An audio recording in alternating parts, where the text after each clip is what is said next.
Hey, this is Wesley with MillRight CNC. Today we're going to go through using Universal G-Code Sender with our machines. First off, we're going to start with where do you get it from? We're here on the MillRight CNC website. We're going to go to Resources.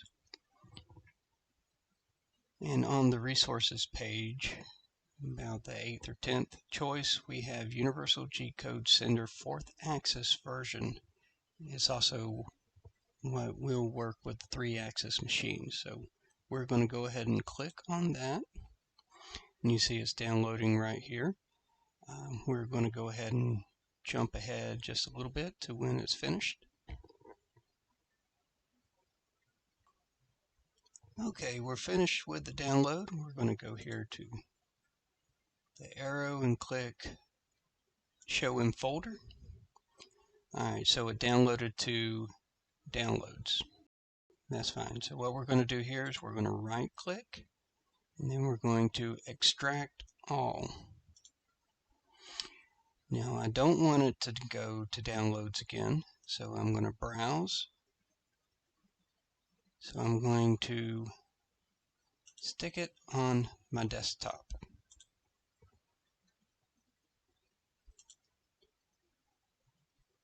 Alright, it is extracting. We're going to do a quick jump to when it's finished. Alright, so it has finished extracting. I'm going to close all of this out. And it is right here, UGS Platform. Now to open UGS, you double click on the main folder, come up here to Bin, and then we have two choices, the UGS Platform 64. Start out with UGS Platform, and if it works, then that's one for you, and if not, try the 64. Now sometimes when you open it, it will tell you it cannot find Java 1.8 or higher. If that happens to you, all you need to do is to go to java.com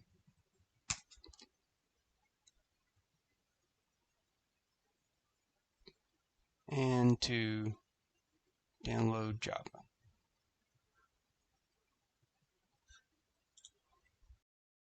Alright, another thing that we can do just to make it easier is we can right click on the platform that we want to use, come down to Create a Shortcut. That's our shortcut right there. We're going to click and drag it to our desktop. So now you don't have to go through the folders, you can just click on the shortcut.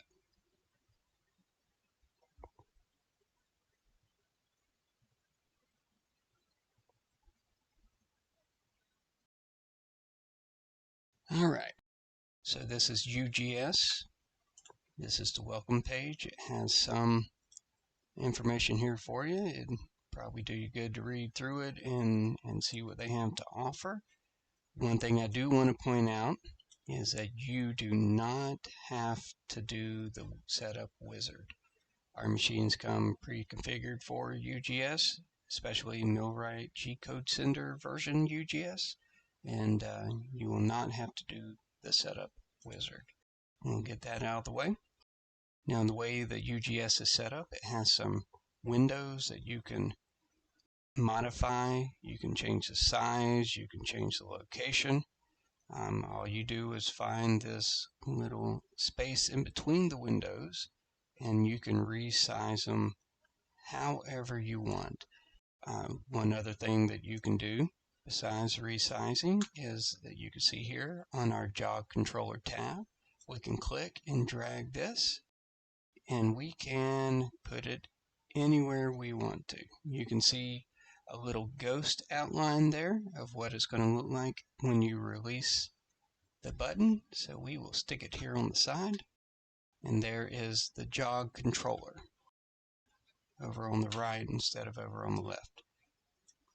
I happen to like it over here, so I'm just going to put it back. Now, besides the jog controller tab, we also have the macros tab, and that is a macro that we have stored on UGS. but we also have common actions here that have soft reset, turn off, alarm lock, and home machine. Those are going to be the three important ones. Overrides, you can change the feeds and speeds. We have no spindle control coming from us. If you have a spindle, you can modify the speed control here. You can also modify the rapids here. It's not a window I use very much. And then we have the controller state DRO. Now this window has a little bit more information here. It'll tell you what alarm is being triggered. And up here it currently says offline, but if I was connected to a machine, it would say idle. And if I hit a switch without meaning to, outside of a homing cycle, it would show an alarm here. They also have these X's that will let you close a window. If you do it accidentally, you can come up here to Window, and you see some of them. Controller states here, the macro screen is here, console is here, and so is the visualizer. If you go to Classic, you'll see common actions. If you go down the plugin, you will see the jog controller. So if you happen to close out a window and you didn't mean to, just go to the window you closed and it will pop back up, and then you can resize it however you need to.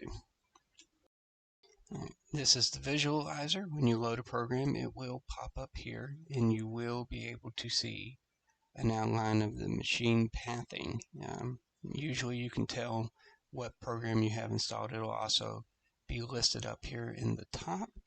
You have in the console window, you have a command line in which you can type in G-code commands. You can also type in $$ to pull up a list of the pre-installed settings if you need to for any reason.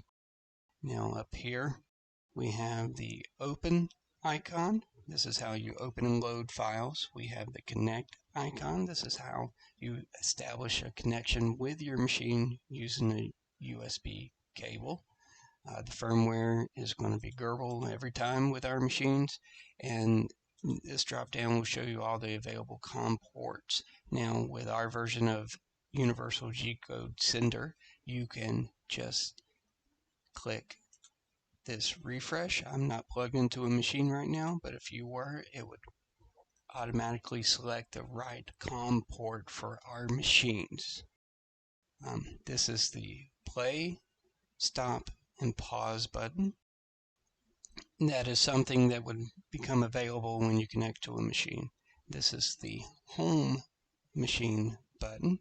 The same thing is down here in the common actions window.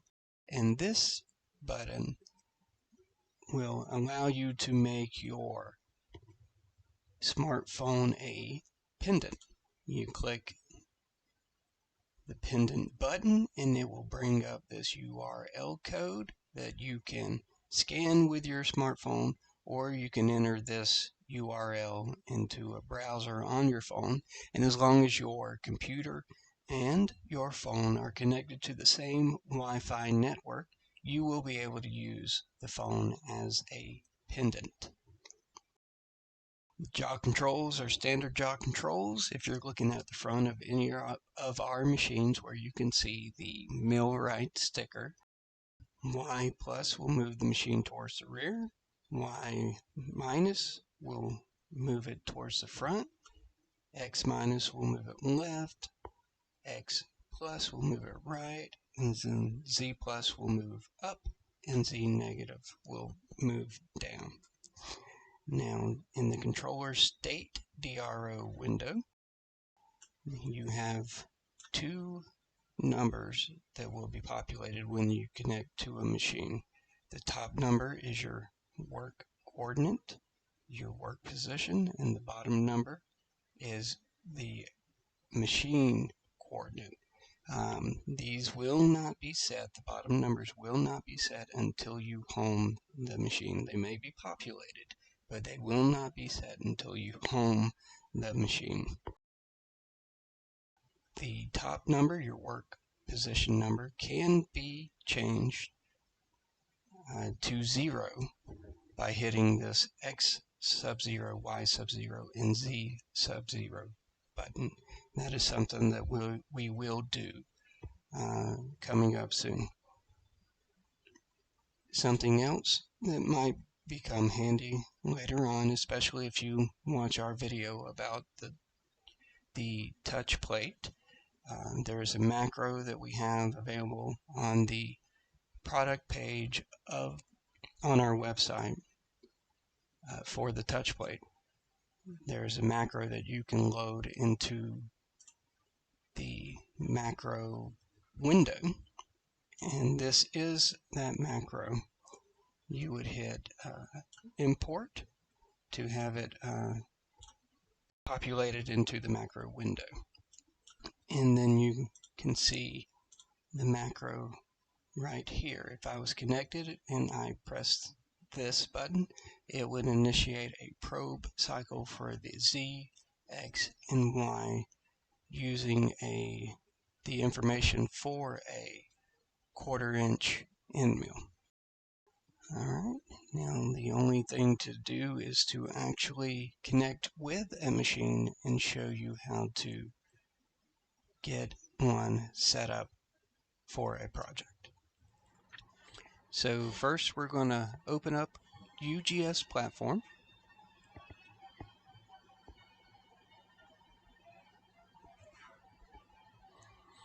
We are going to be connecting to a Carve King 2.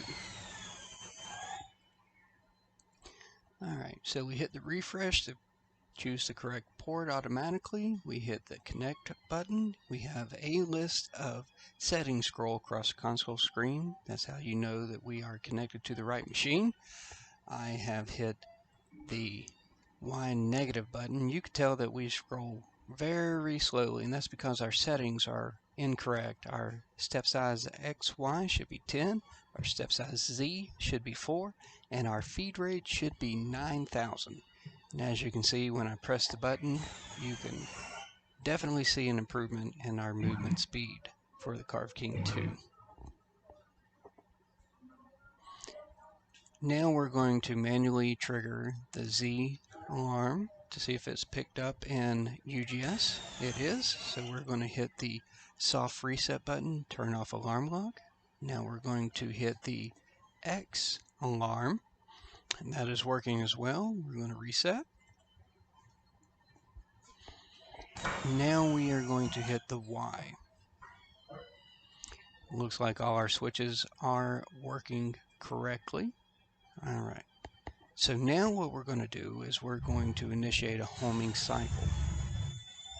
The machine is first going to move up in the Z. It's going to hit the switch and it's going to pull off slightly, and it's going to move back towards the switch at a reduced speed to get an accurate triggering of that switch. Once it does that, it's going to move off to 4 millimeters, that's preset distance. Then it's going to move simultaneously in the X and the Y direction to hit those switches. You do want to make sure that the switches are positioned where they will be flipped, where they will be triggered, or the machine will run out of movement space and it will continue to push against whatever is blocking movement. Alright, so now we have homed the machine, and we are now going to set our XY 0, our XY work coordinates. So we moved up to the bottom left, and when I say bottom left, I mean the left-hand side of the stock that is closest to the front of the machine. What we are doing now is reducing the step size so that we can have more control over our position in the X and in the Y. As soon as we get those where we want them to be, and we're just going to eyeball it for this, we are going to come down and we're going to press X sub-0 and Y sub-0 in the controller state DRO, which will set those two axes to 0. Now we are going to reduce the step size for the Z to get closer. And once we are fairly close, we are going to get a sheet of paper, just a standard notebook paper, and we're going to reduce the size to 0.1 millimeters per click. What I'm going to do is I'm going to put the piece of paper underneath the end mill, in between the end mill and the stock, and I'm going to move it back and forth. While I move it back and forth, I am going to jog down Z until the end mill pinches the piece of paper against the stock.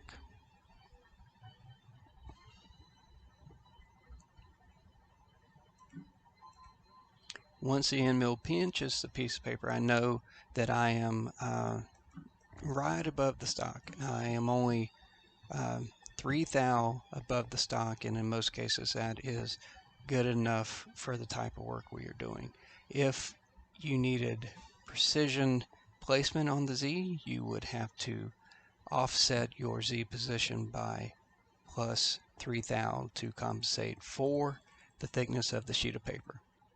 Now we are going to move off of the stock. We are going to move it towards the middle of the stock, and then we are going to test our XY position. So we're in the middle of the stock now. We're going to come down to the command line of the console window, and I'm going to enter G0, X0, Y0. I'm going to hit enter, and it should go back to where we zeroed out the X and the Y. Alright, that looks good. Now we're going to do the same thing for the Z. You want to be careful doing this. Make sure nothing's in the way or you will have a crash. That looks great too. So what we're going to do now is we're going to lift it up out of the way, and we're going to load a program. To do that, we come up to the file icon in the top left of your screen.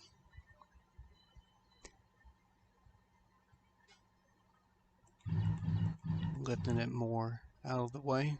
Alright, click the file icon, and we have some that I had made previously. What we're going to do is we're going to choose a profile toolpath for a video we did previously. It's going to be for the finger tenons, the proof of concept video that we did. So we're going to open it out, and you'll see the outline of the profile pass for the finger tenons. So we're going to zero out our Z, and then we're going to press play.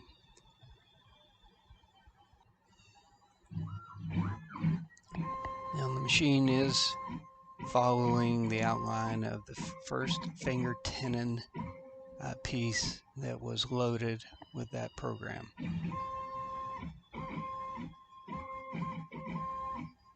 It's moving pretty good.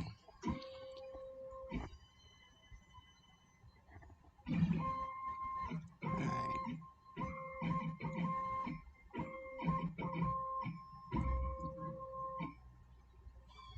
Now besides the play, we also have a pause function. You can press that to stop the program in any portion of the program. You can press play to restart it. There's also a stop function in case you needed to terminate the cut for whatever reason.